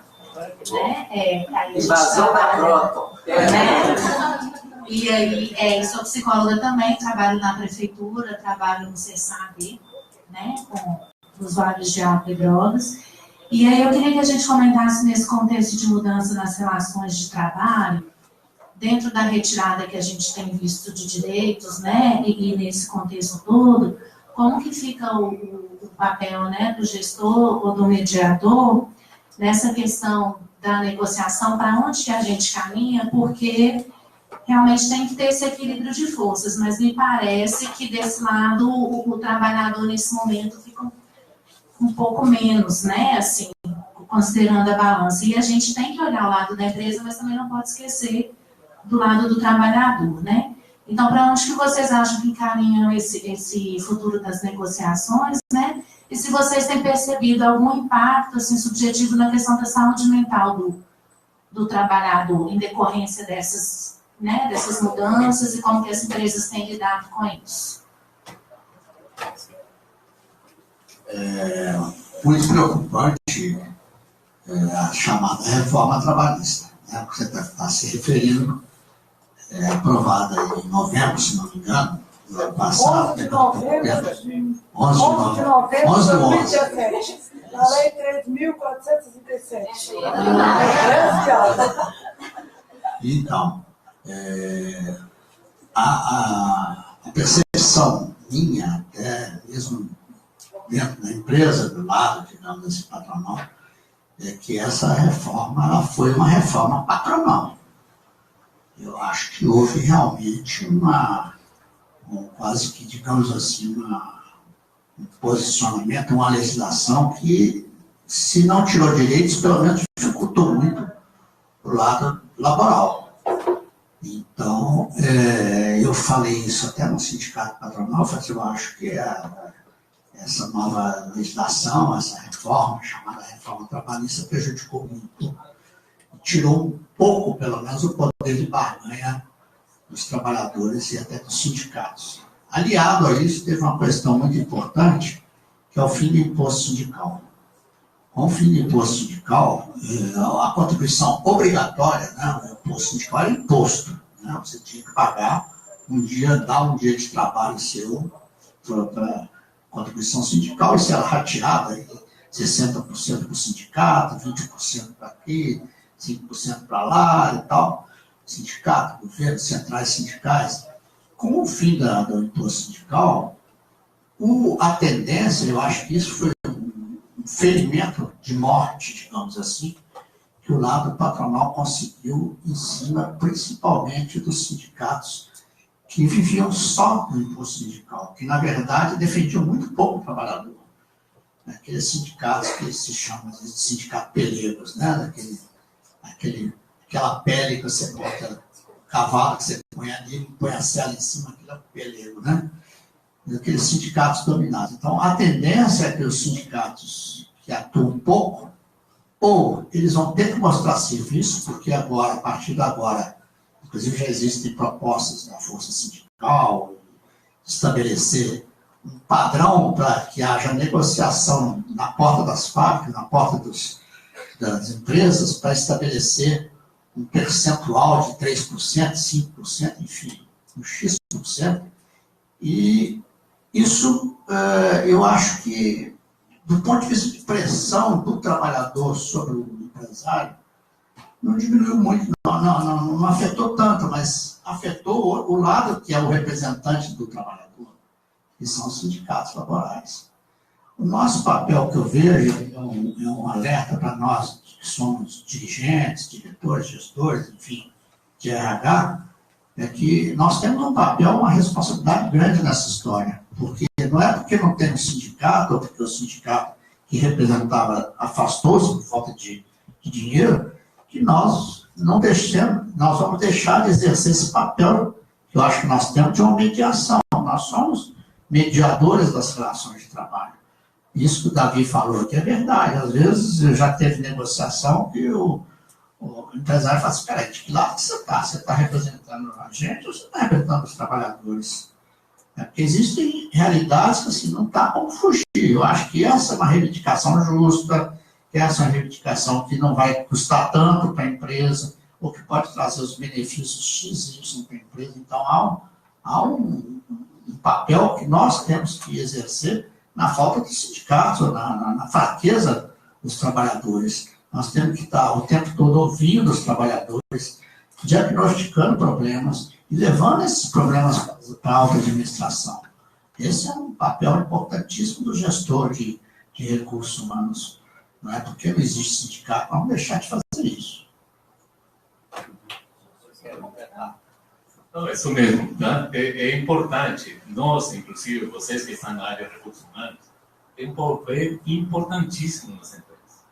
Eu falo que assim, são 33 anos que eu fiquei trabalhando dentro dessa empresa e evitamos acidentes, evitamos N coisas, conflitos, tudo, que no final é importante para a empresa, mas também para o trabalhador. Quantos trabalhadores a gente teve que ajudar, resolver, fazer, e eles terminam que gostam, porque é aberto, é uma família. Tudo bem, eu concordo, é capital trabalho, a diferença. Mas esse capital trabalho, você tem também uma integração. Por isso que falam na última imagem, tem que ser sistêmico e harmônico as conclusões. A gente procurar uma harmonia, um papel. E qual que é o nosso papel de gestor? A gente ajudar a resolver as coisas. Punir ao outro lado. Né? Você realmente levantar. Sabe o que faz? Só com um parênteses. Eu fiquei conversando, porque eu gosto de ver como que funcionam os sindicatos em outros lugares. As unions americanas, elas se preparam durante um ano para negociar o acordo por 3 anos. E dentro dessa preparação tem cursos, treinamentos, tem parte de assistência, tem N coisas. Eu falo, gente, se a gente começa a falar, vocês são assistencialistas, são não sei o quê. Não, gente, é humano. Tem que ver o lado humano. São pessoas que estão aí mal e se tem como ajudar, tem que ajudar, tem que treinar, tem que preparar, fazer crescer as pessoas. Inclusive, minha ideia de negociação é isso, que todo mundo desmistificar essas negociações, ver os conflitos. Não é para um ganhar do outro, não. É para abrir o jogo e mostrar que nós temos que dar um pulo para cima. Chega de, não, eu vou passar a perna no outro. Não, cara, vamos ser transparentes, vamos falar abertos e vamos mostrar também, se eles estão querendo se aproveitar, cortar isso. Então, esse é o nosso papel como gestor de recursos humanos. Tudo bem. Mais alguém?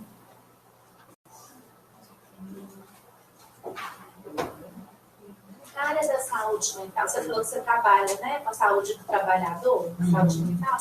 Como você tem observado essa questão do impacto, né, do trabalho atualmente, dessas mudanças, na saúde mental dos trabalhadores? Você tem observado se tem tido alguma... Eu tenho trabalhado agora mais na academia mesmo, então eu recebo isso muito através dos alunos que têm trabalhado, né, que estão nas empresas. Então, por exemplo, o ano passado teve, na época da crise, que tem como é que chama? Layout, não, né? Eles falam? Não. Quando eles fazem as empresas dão uma licença, né? Umas férias lá meio forçadas, né? Esqueci o nome. Tipo férias coletivas, mas tem um outro nome. E que havia muita insegurança também. E eu percebi, assim, a gente trabalhar muito com meus alunos, assim, qual que era o papel deles de escutarem também essas insatisfações das pessoas. Eu trabalho muito com a ideia de que, olha, que o Ciclo falou de identificar os indícios. Eu falo só, vocês têm que identificar os sintomas. Gente, nós sabemos disso. Quais são os sintomas que estão mostrando que esse negócio aqui vai dar um problema? Isso aqui é um problema, então vamos resolver a coisa enquanto está mais leve, não vou ter que esperar, né, até chegar numa situação que exige muito mais. Então, tem pequenas coisas, como ele está falando, por exemplo, às vezes o pessoal está brigando pelas roupas mesmo, entende? É pelo alojamento que está sujo. E eu fiquei me lembrando disso, de que você falou dessa briga de alojamento. Eu trabalhei uma época no Iraque, eu trabalhava pela empresa Júnior, e a gente, e às vezes tinha a insatisfação, eu tinha que escutar muito, eu tinha que avisar o pessoal da administração, ou o pessoal lá da infraestrutura, gente, presta atenção, o pessoal está reclamando que vocês estão pondo os árabes, aí entra aquela coisa que você está falando da sistêmica. Eu falei assim, nossa, é isso mesmo, a gente tem que trabalhar com a ideia sistêmica. Que eram as questões culturais, eles brigavam com o pessoal, que os costumes dos árabes não tinham nada a ver com os nossos. Eles se sentavam numa mesa para almoçar e comiam com a mão, uma coisa do... E aí os brasileiros ficavam assim, eles iam pegar comida e pôr no mesmo prato que eles tinham lá, estavam pegando com a mão. Então, isso começou a dar brigas mesmo, brigavam na coisa, eles faziam, falavam que iam fazer greve e tal, exatamente, não queriam trabalhar, era briga. Então, assim, você tem que escutar essas diferenças, então eles foram obrigados a montar a empresa, não queria, é como assim, não tem gasto, vamos fazer tudo igual, tudo, Aí eles tiveram que fazer uma separação realmente da alimentação, da cantina, né, do refeitório. Era uma coisa simples, de pessoal, mais barato vocês fazerem isso, essa reforma aqui, do que eu aguentar e ver o pessoal brigando, quebrando as máquinas. Porque a gente sabe que eles quebravam as máquinas viviam dando problema, né? Não tem nenhuma maneira para fazer. Ponha fogo no acampamento. Então, assim, para quê? Então, para não chegar a isso, você tem que começar a mostrar, olha, e isso tem que ter muita negociação. Eu falo com meus alunos, olha, psicólogo tem que saber negociar. Não importa se eu estou negociando só para a empresa, não é só isso. Eu tenho que negociar com o pai e mãe. Se eu estou diante, sabe, na escola, eu tenho que negociar, porque eu não vou encaminhar esse menino para tirar ele da escola. Não, porque o problema é muito mais o problema da escola e da professora, das condições pedagógicas. Isso é negociação. Eu gosto de você falar quando eles brigam com você, fala assim, de que lado você está? Eu estou dos dois lados, gente. Eu estou do lado você também da empresa, porque se eu não considerar o lado deles, você vai ter problema. Né? Então, eu, na verdade, eu estou do seu lado também. Quando eu estou do dele, eu também estou do seu, porque um depende do outro. Então, essa coisa de ficar um do lado ou do outro, de que lado você está, isso está muito antigo. Sabe? Eu acho que no meu tempo, quando isso fica de um lado e do outro, não é isso mais. Não, sabe? Você sair da competição e trabalhar com a questão da colaboração é um caminho. Acho difícil. Mas é o que a gente tem que fazer. E nós temos que aprender a fazer isso. Isso que eu ia falar, que essa que é a diferença, eu acho, quando você comentava da área de... Quando você comentava da área de humanas e quem está fazendo a negociação, eu acho que a gente teria uma vantagem nesse sentido, porque a gente tem esse olhar, né, assim, dessa questão do outro, de ver os indícios e de tentar entender o que na verdade vai fazer a diferença, né?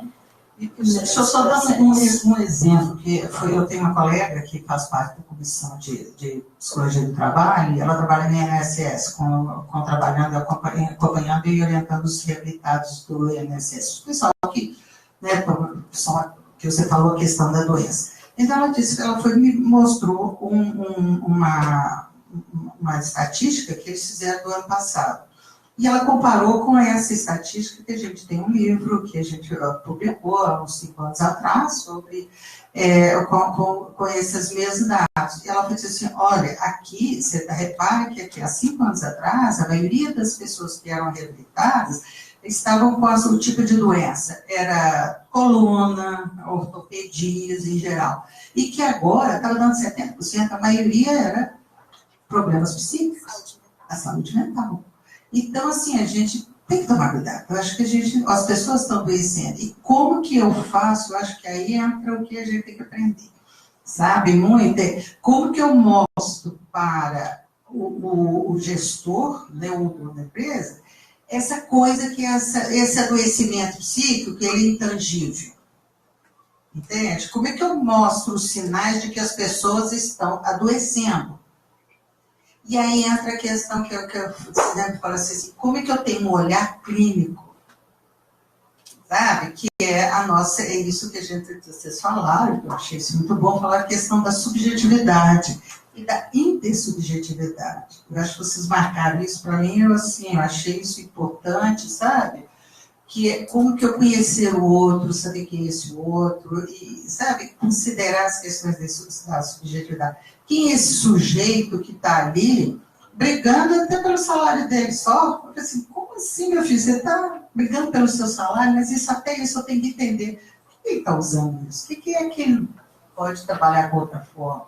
Então, esse olhar clínico que a gente tem que ter, a atuação é que é diferente, né?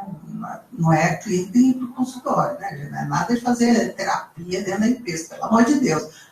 Os alunos começam assim, não, porque ela estava com esses problemas, não pode parar. Eu falo assim, pode parar, porque a empresa não é lugar de terapia não, minha filha. Você não pode expor a pessoa lá, não, você está louca. Mas eu acho que é até essa delicadeza, né? E esse olhar que é essa disponibilidade pro outro, assim, né?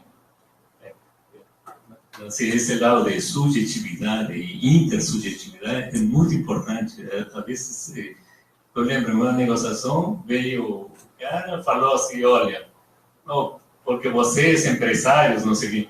Na minha cabeça, eu fiquei pensando, gente, eu não sou nenhum empresário. Eu sou um funcionário igual que ele, sou um empregado igual que ele. Né? Então, a gente tem que começar nós mesmos. Às vezes, levanta o ego. A gente tem que jogar aberto. Falar, olha, eu também estou nessa aí, meu salário também. Então, vamos jogar aberto, não entender. E o psicólogo tem esse lado que ele pode ter, esse lado de empatia. Nós temos os conhecimentos para poder explicar essas coisas. Então, é importante a gente fazer e jogar. E isso te leva realmente a uma boa negociação, uma negociação com harmonia sistêmica e não ganhar. Mais alguém quer colocar alguma questão? Vocês podem falar alguma coisa sobre o Ricardo Senler? Tem um tempão que eu não ouço falar dele. Não tem notícia dele. Depois que ele virou a própria mesa.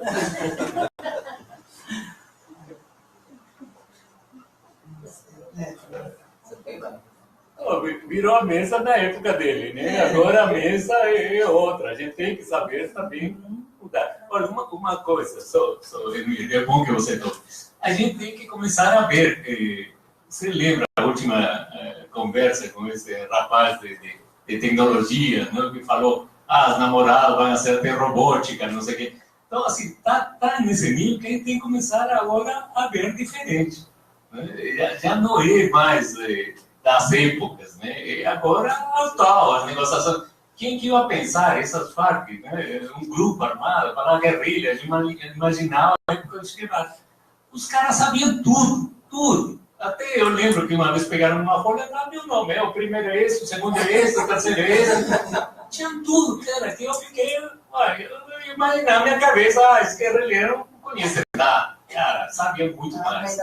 Está no meio da floresta. A floresta ele pegava no telefone direto o satélite e se comunicava. Muito melhor que a gente. Está no acampamento ainda com rádio. Por isso que é crime organizado.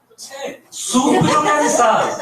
Realmente, depois que eu fiquei 8 meses vendo como que eles funcionavam, como que eles sequestravam, como tinha um cara que era um negociador. Ou seja, tinha uma empresa, o grupo deles, eram 3 grupos de guerrilha, um sequestrava, o outro cuidava, e o outro olhava a logística, e o outro era um negociador. O negociador, eu te falo assim, me dava a volta assim, tranquilo. Te jogava a forma dele, o tipo de papo. Ele sabia que, por exemplo, o tempo é importante nas negociações. Então, de repente, a gente, então ele determinava, vamos falar por rádio. Eu te procuro. Olha, o número tal, não sei o quê, você vai entrar e eu vou te chamar. Tudo bem. Esperando, não chamava. Seguia, não chamava. Então, você se angustiava. Né? Era uma forma de pressão de negociação. E ele sabia em que tempo ele ia poder chamar e em que momento ele ia jogar uma coisa.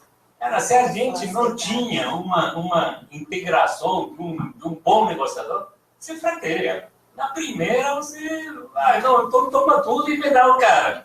E amanhã te leva no outro. Então, é assim que funciona. Então, a gente negociar não é simples. Negociar com o ser humano é muito mais complexo do que a gente pensa. Então, vamos ficar de olho. Nós, psicólogos, temos um papel importantíssimo. Vamos pegar essa linha. Boa noite, gente. Meu nome é Ana Paula. Eu sou aluna, né, da professora Andréia lá no Pitágoras. E olha, sobre a saúde mental, como a professora estava falando, eu convivi assim, com muitos amigos que a gente trabalha em transporte coletivo e o pessoal surtava mesmo, e abandonava ônibus, e jogava a chave fora. Um colega jogou a chave até no Rio Arruda. Apelou mesmo, porque ele era casado e um outro motorista também. E os dois largaram as esposas, foram morar junto, e devido a esse problema, ele ficou com ciúme vendo o outro lá com o outro, ele soltou, jogou a chave do ônibus dentro do Rio Arruda lá. E também, assim, mas devido à empresa também, gente, a gente passou uns 2 anos na empresa sem ter banheiro, como vocês falaram, né, horário para almoçar, sem ter banheiro, essas questões, igual a professora falou, de saúde mental, isso aí o pessoal tem adoecido muito devido a isso aí. Uma das coisas que mais os colegas pegaram afastamento foi por esse motivo mesmo. Surto psicótico devido às más condições mesmo de qualidade da empresa, e não fazer acordo, né? Questões simples, sobre o horário de almoço, sobre o banheiro, sobre o intervalo, até mesmo para tomar uma água. Então, isso aí realmente é uma questão que está preocupando muito. E agora também, né? Os motoristas trabalhando sozinhos sem cobrador. Logo vai ter um caos muito grande aí para a gente.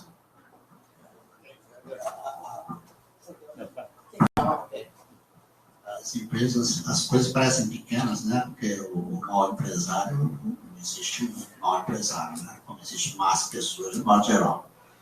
Que são coisas pequenas, o sujeito não está atento para isso. Você resolve o problema com uma coisa simples. Né? Poxa, definir um horário de intervalo, um horário de almoço, um tipo de alimentação, um problema de transporte, são coisas simples. Mas às vezes as pessoas não estão atentas a isso e gera um baita de um problemão que vai custar muito mais caro para os dois lados.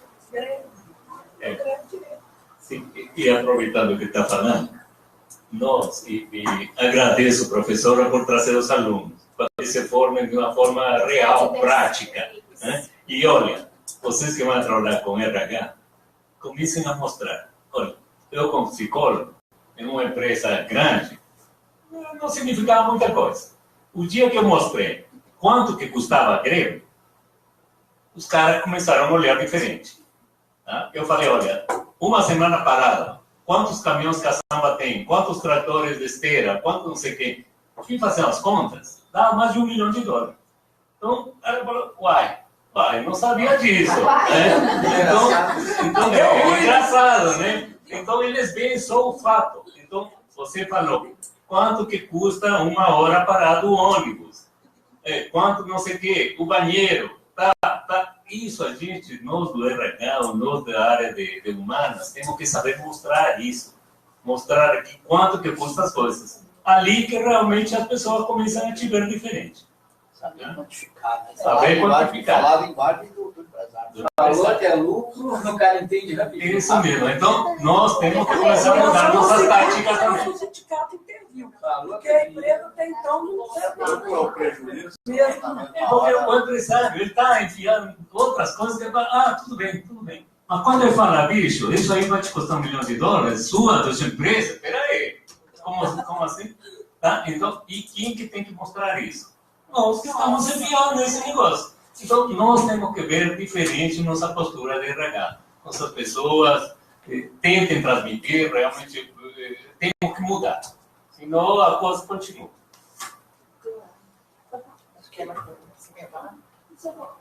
Boa noite, gente. Meu nome é Wagner. Ele até respondeu a minha pergunta, né? Porque trata de um assunto sisudo e que muitas das vezes nós devemos, né? Ter essa visão sistêmica que dentro de uma negociação, às vezes você vai ter que ser flexível dentro de uma área mas você não pode levar tanto para o lado emocional. Que dó, não. Não. Você tem que ter toda essa visão para que você possa negociar e ambas as partes ser benéfica, né, e acontecer uma negociação mesmo. Isso mesmo. Boa noite, meu nome é Ana. Então, eu vou dar uma opinião, questão que eu vivo diariamente. Eu trabalho numa empresa há 7 anos e essa empresa, após, assim que foi anunciado nos jornais, começou a fazer especulações sobre crise, a empresa ela é uma pequena empresa, ela realmente mudou todo o conceito. Por quê? Os funcionários passaram a ser opressos.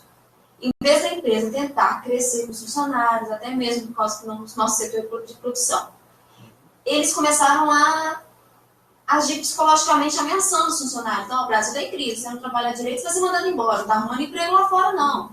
É isso que está acontecendo.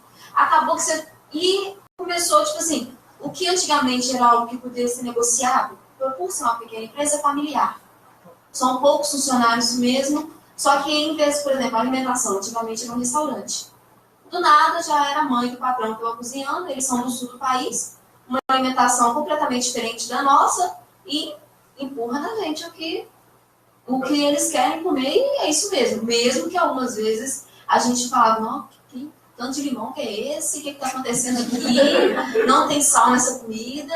E, não, vocês têm que comer o que tem. Se não quiser, traz uma comida de casa. Inverteu totalmente o jogo. Em vez da empresa se unir, e eu, como eu atuava no setor de produção, quando eu era encarregada, a produção tinha uma forma de rendimento. Mas após a crise, após essa mudança comportamental das pessoas, lá, dos momentos da gerência, a produção caiu, assim, gradativamente. E foi específico. Aí você vê todo dia tem uma menina com dor de cabeça, todo dia alguém está reclamando de dor nas costas, e eles não percebem isso de forma alguma. Eles conseguem falar que está fazendo corpo mole, mas não vê que é por causa da mudança do clima que está acontecendo na empresa.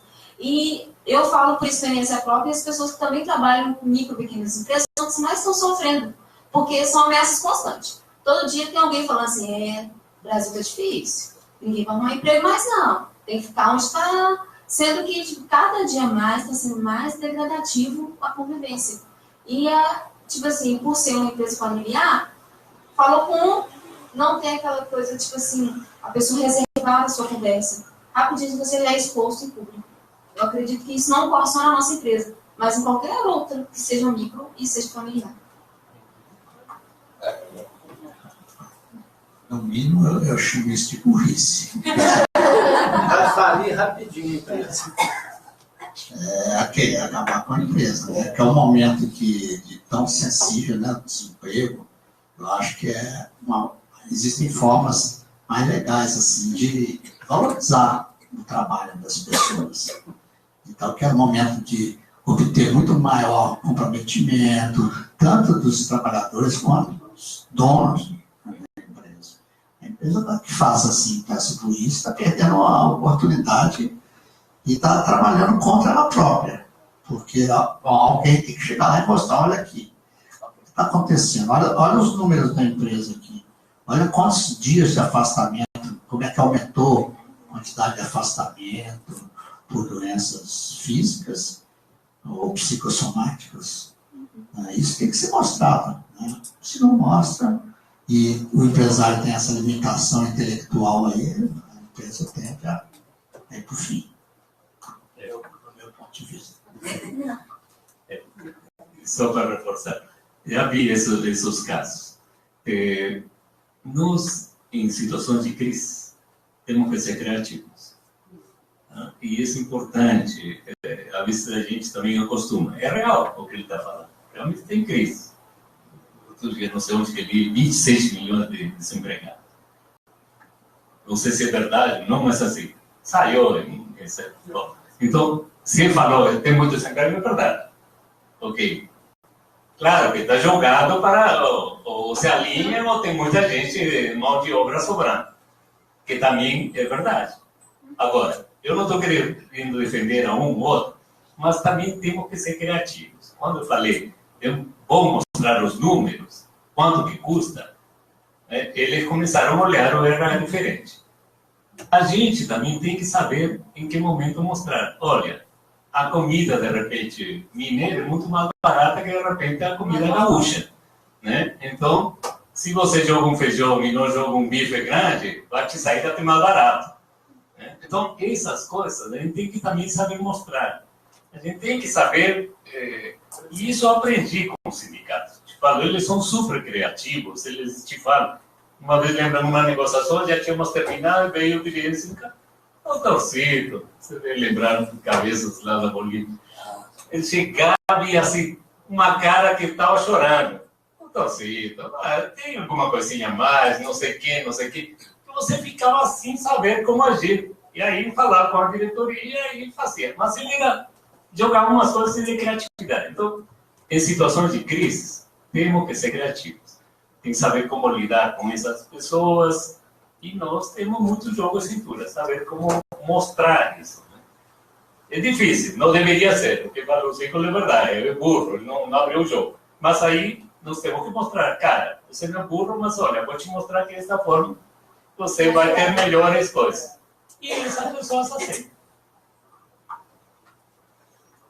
Gente, eu estou vendo aqui o nosso horário, né? Eu acho que é importante a gente bem terminar. Eu acho que é interessante tudo isso que a gente vontade. Se deixar, a gente vai continuar contando casos e falando mais alguma coisa. Eu queria, assim, só trazer, assim, que para mim o que foi muito importante aqui foram algumas questões que eu gostaria de só chamar a atenção. Primeiro, essas questões, como que as condições de trabalho impactam e muitas vezes as pessoas não veem esses sintomas, né? Como vocês também estão falando o tempo todo nisso, né? Esses sintomas é importante. O psicólogo entender e saber e transformar isso para dizer assim, como que eu transformo a insatisfação num número? Psicólogo não gosta de número, né? Não é bem assim, não, né? A gente tem que aprender, né? Como é que eu transformo isso num número, como ele está falando, né? Como você fala, eu vou dizer assim, olha, essa insatisfação, esse banheiro quebrado, essa comida, que muita coisa, ela está sendo cara, né? Está sendo muito mais cara por causa disso. Então, como que a gente usa isso? Eu acho que isso é um aprendizado que a gente tem que fazer. E outra coisa que eu achei muito importante é a gente ficar atenta para as habilidades do negociador, né? A gente desenvolver isso. Né, ficar mais atento, ver, aprender, sabe, fazer esse planejamento, negociar, não é uma coisa, vamos lá, assim, não, eu tenho que me preparar, assim, a gente tem que se preparar para isso, né? Então eu acho que isso é importante, principalmente conhecer o outro, né, estar aberto também para conhecer o outro, e ficar no provar que eu tenho razão ou a força, né, vamos provar quem tem mais força aqui, e bater quem bate mais forte na mesa, né? Não vai dar certo, não é por aí. Outra coisa, né, que eu achei que é importante é identificar esses indícios, né, que eu acho que, para mim, é o psicólogo. E só lembrando que, né, no seu caso, né, nesse caso, a gente aprendeu muito com esses efeitos do reforçamento negativo. A psicologia comportamental nos ensina isso muito bem, os efeitos do reforçamento negativo, que são muito piores, né, eles são por pouco tempo, eles não duram, eles não permanecem, né? E os efeitos são piores. Então, para a gente que sabe disso, é mais fácil até, às vezes, pensar por aí, convencer o outro, né? Buscar aqueles argumentos, né? E aí eu acho que entra essa questão, a gente tem que se preparar, competência, como eu gosto, eu sempre falo, né? Que o que vai diferenciar a gente nos colocar nessa coisa é esse conhecimento, aprendendo, estudando, vendo, conhecer o negócio da empresa. Acho que eu tenho que conhecer o negócio da empresa. Quando eu vou dizer assim, eu quero saber lá, mas eu não gosto de caminhão, e daqui, eu tenho que saber o negócio da empresa, o que ela faz, né? Com o que ela trabalha, né? Para poder, né, entender isso, né? Bom, nós vamos aqui, nosso tempo está finalizando, alguém de casa não tem questão, mas a gente, então, vai encerrar aqui. Agradeço a presença de vocês, a presença, né, a audiência também do pessoal em casa. Gostaria só de lembrar, gente, que aqui nós estamos, eu faço parte dessa comissão de Psicologia Organizacional e Trabalho. Ela é aberta novos psicólogos e inclusive alunos também para participar desse encontro. A Luzia está aqui também com a gente, o Valdir também faz parte dessa comissão, então a gente está sempre trazendo, buscando essas questões que são inquietantes, que estão modernas, contemporâneas, que a gente também muitas vezes não tem muita resposta não, e o objetivo é esse, colocar para discussão, né? Colocar na mesa para poder a gente trazer as questões importantes que vão trazer. A gente não tem resposta para uma coisa importante. Pode convidar esse propósito para reunião? Estou convidando, falando. Que dia que vai ser? Tem que explicar o horário. É só entrar no site, né, do CRP, que tem lá todas as várias comissões da psicologia que tem, inclusive, essa é uma vez por mês que a gente faz esse encontro, na sexta de manhã, né, que é o horário que a gente conseguiu juntar todo mundo, são 2 horas que a gente tem que ter para isso. Então, a gente aguarda quem quiser participar, é muito bem-vindo. Aí eu agradeço a presença, agradeço sempre, né, por ter vindo depois de tanto longo tempo, né, vim aqui matar a saudade também, né, e Davi, que é também da nossa comissão, né, e eu falei assim, não, Davi, você vem, né, para falar que é o outro que tem participado, foi recente que ele está aqui, foi uma coisa ótima, porque eu acho que ele trazendo umas questões diferentes, né, que a gente ainda não tinha trazido. Né? Então, boa noite para todo mundo, boa noite. Agradeço a Carol, né? E a Débora, que nos ajudou muito. Obrigado. Obrigada.